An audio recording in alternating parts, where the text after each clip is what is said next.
No maida, no refined sugar. Make these biscuits at home with simple ingredients. Start by pulsing rolled oats in a mixer. Don't make a fine flour, we want a slightly coarse texture. Look at the texture. Measure 2/3 cup of the ground oats. For measurement of 2/3 cup, I am using 1/3 cup twice.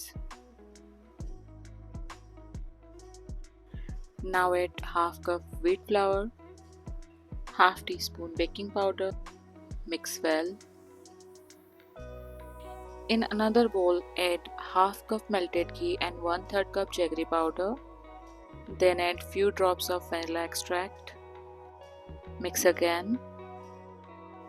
Now add the dry ingredients and a pinch of salt. Bring everything together into a soft dough. If the dough feels too soft or sticky, add 1 to 2 tablespoons of whole wheat flour and mix until it comes together. Refrigerate it for 20 minutes.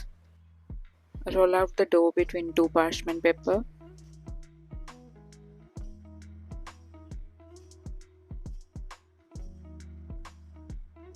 Cut out your favorite biscuit shapes and place them on baking tray.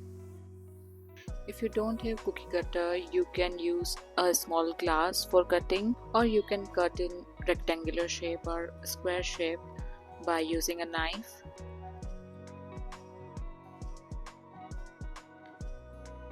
I am not preheating the microwave. If you want, you can do it.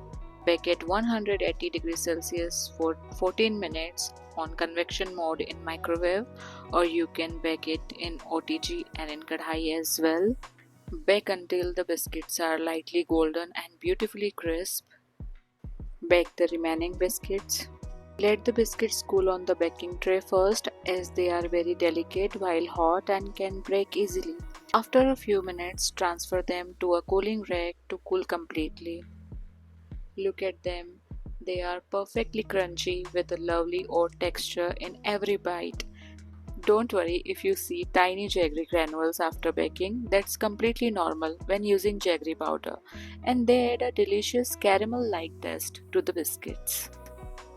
Pair them with a hot cup of tea and enjoy. Save this recipe and follow more easy eggless baking recipes. Try it and you will not regret.